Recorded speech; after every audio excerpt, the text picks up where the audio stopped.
Do you remember the first song you sang as a child? I'll give you a moment. It may have been something like, row, row, row your boat. Or maybe, twinkle, twinkle, little star. Or the all-time favorite, here, you know what this means, do it with me. Itsy bitsy spider climbed up the water spout. If you're from the South, like me, it was probably, Jesus loves me. But it doesn't matter what song it was. I guarantee you it was loud and on permanent replay. We skipped, we danced, we laughed, we sang with reckless abandon. Our volume knob was turned all the way up 24/7. Perhaps you, like me, were placed by your parents on a kitchen chair or a piano bench to perform for friends and family when they came to visit. Every performance was met with cheers of approval and applause. My problem was, when the applause ended, I didn't want to get down. So, I didn't. Then, one day, seemingly out of nowhere, came this sound. Shh! What? And it came from the same people who had put me up on the piano bench and applauded at every performance. To me, it didn't seem like a simple request for a lowered volume. No. It went to everything that I did. And I thought, if they think I'm too loud, what else are they thinking? And these 4 words entered my life and would affect my actions for decades. What will people think? I started counting the cost and assessing the risk of everything I did. All those voices gathered right here on my shoulder, countering and crushing my dreams. I want to sing. There's no money in that. I want to dance. Real men don't dance. I want to be pretty. Pretty is as pretty does. I want to paint. Fine. But stay within the lines. And so, stay within the lines I did. I sat like a little soldier on the front pew of church. Sunday morning, Sunday evening, Wednesday evening, because Baptist. At school, I followed all the rules and did everything I could to fit in and not stick out. There was an early example of what people will think. One summer, when I went to a new swimming pool and for the first time saw a high dive, I looked up at that and went, no, I'm not jumping off that. You can die from that. And my friends had different ideas for me. And after some jeering and maybe gentle name-calling, I made my way back to the ladder and started the climb, rung by rung. When I got up there, I changed my mind. I turned around, and of course the ladder was full. And so I began inching my way down the gangplank all the way to the end. When I got there, I looked down and thought, well, maybe if I scooch way down, I won't die. And so I scooched, and finally I had no choice, and I leaped. It felt like slow motion. And when I came up out of the water, what did I say? I want to do that again. Of course, it's what I said. And our life path was set. I had taken the leap, the L-E-A-P, leap. I had listened to the voice inside. I had examined the risks. I had acted with just enough courage, and I had promised to do it again. Those 4 steps, L-E-A-P, would literally save my life in a few decades from now. Once I figured out my accepted path for life, I barreled full speed ahead. I embraced my father's German work ethic and overachieved to a fault. I got my music degree. and another one, and another one in Salzburg, Austria, and another one, finally putting Doctor in front of Tim. But that wasn't the best. Finally, I reached the brass ring of my hopes and dreams and landed a full-time opera singing job in the Swiss Alps.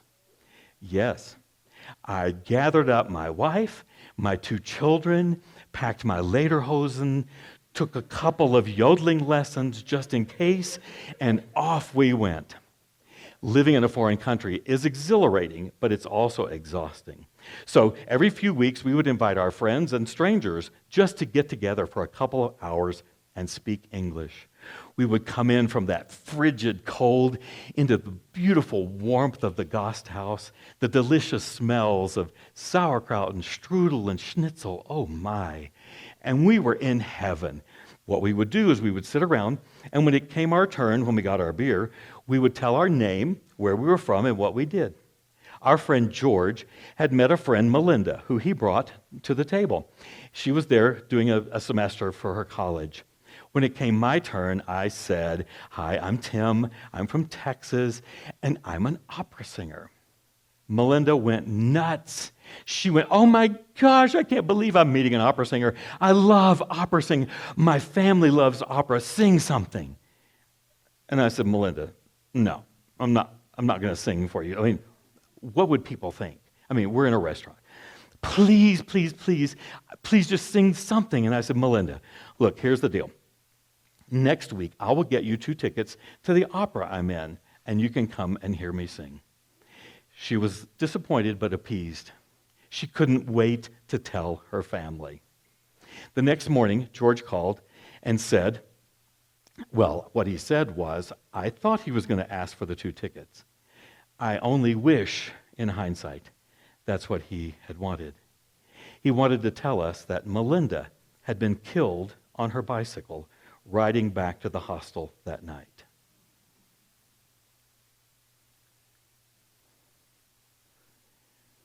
Melinda would never hear me sing. Why? Because I was afraid of what people would think. There was another small leap. It would have been a small leap for me to just say, "Okay, Melinda, I'll sing a snippet from a local favorite, the Magic Flute. Der Vogelfänger bin ich ja, stets lustig, heise hopsasa." The people would have enjoyed it, if they even noticed. When we came home from Europe, we settled into the womb of the church. My father was a Baptist minister, my brother was a Baptist minister, my mother was a gospel recording artist, all professional Baptists. So I joined them. I became a university professor at Houston Baptist University and the associate minister of music of First Baptist Church, Houston, Texas, a megachurch with 20,000 members. I was 35 years old. It was 1986. I couldn't get Melinda out of my mind because what it taught me was that my entire life had been controlled by what will people think. I found myself on a huge diving board, much larger than the one decades ago. I'd been climbing that ladder for 35 years. On this one, I wasn't afraid that I would die from jumping. I was afraid I would die if I didn't, because many were the times I thought the world would be a much better place without me. I was gay. My whole life had been built on a lie. I took the leap, and I came out. Everything that I had so meticulously built began to slip away quickly. Folks from the church suggested that I leave my home. I'll never forget saying goodbye to my children that morning. They were 7 and 9, I not knowing when I would see them again. I had very little, but I packed it in my little Chevy Blazer and drove down the road, having nowhere to go. I checked in a Motel 6 in southwest Houston. That night, I lay completely alone, in the dark, devastated, heartbroken, fearful at what might lay ahead. But there was this one overriding relief, because for the first time in 35 years, I had told the whole truth. In no time at all, I lost my job at the church, my friends, my family, my children. I was bankrupt. I was bankrupt financially, emotionally, and spiritually. But there were three things I didn't lose and they couldn't take away from me, and that was music, humor, and truth. I had done the leap again. I had done the LEAP. And those steps said to me, listen to the voice inside, not the ones on your shoulder. Examine the real risks, not the perceived ones. Act with courage, this time with the whole truth on your side. And promise you will do it again and live a life of authenticity. LEAP. And then a friend gave me a poem by Patrick Overton that described my life to a T, and I have quoted it now for the last 37 years. You can add. When you come to the edge of all the light you know and step into the unknown, faith is knowing one of two things will happen. You will step on solid ground, or you'll be taught to fly. Little did I know that in the years to come, I would get to do both, the solid ground and the flying. 9 months after I came out, I found out that there was this thing called a gay men's chorus. What? Remember, it's 1987. I had no idea, and I heard that there was one in Dallas, Texas called the Turtle Creek Chorale looking for a conductor. And I thought, well, I will audition and I'll stay there for a year to pay child support. So I did, and I got the job. Walking into a rehearsal of people just like me singing was unbelievable. I'm up here conducting, and on the front row was a beautiful young man, literally covered with sores.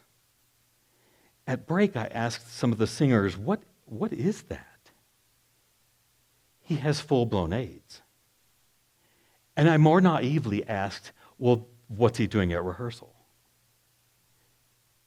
They patiently said, singing is keeping him alive. Seeing that courage every Monday night changed me. Music was no longer a profession. It was a calling. I didn't stay 1 year. I stayed with that chorus 20 and ended up conducting LGBTQ choruses for the next 35 years.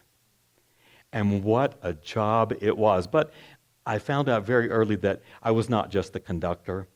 I was the counselor, the father, the brother, the friend, and yes, the minister.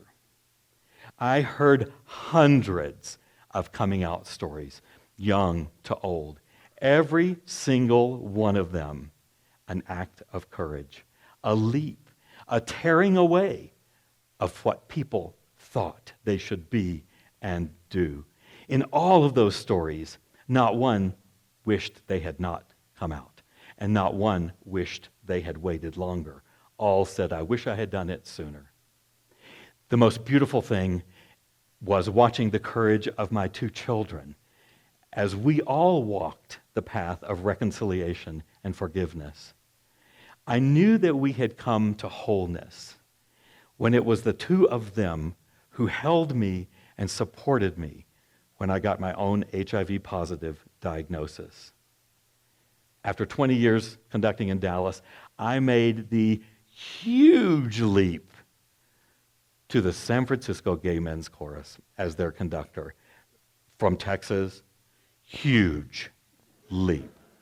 What an honor it was to finish my 35-year career with that amazing chorus. Courage is its second name. There were many leaps to come, and each one got a little bit easier. This last summer, I made a big leap and retired, and I traded in my baton for a recliner. Well, and this stage, of course. I have 3 things to leave with you tonight. The first is, get back up on the piano bench and sing your heart out. Let's do it. Ready? Itsy bitsy spider climbed up the wall. It's better the first time. Second,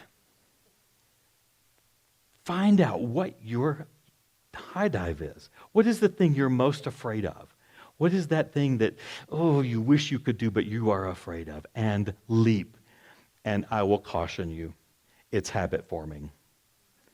And third, stop worrying about what people think. You only have one life.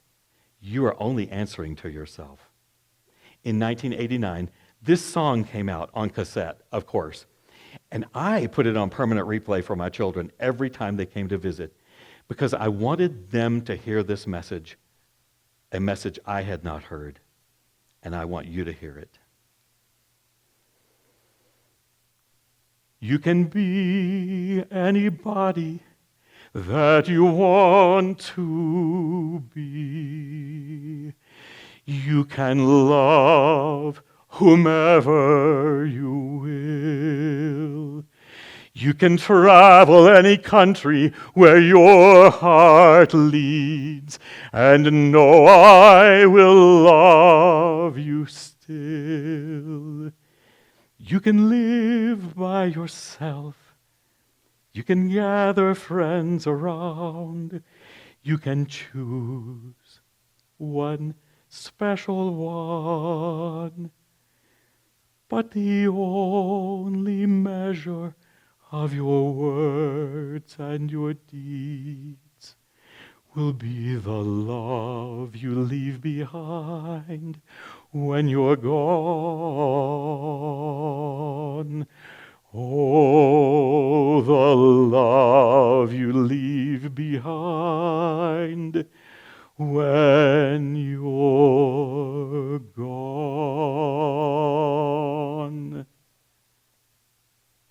Thank you.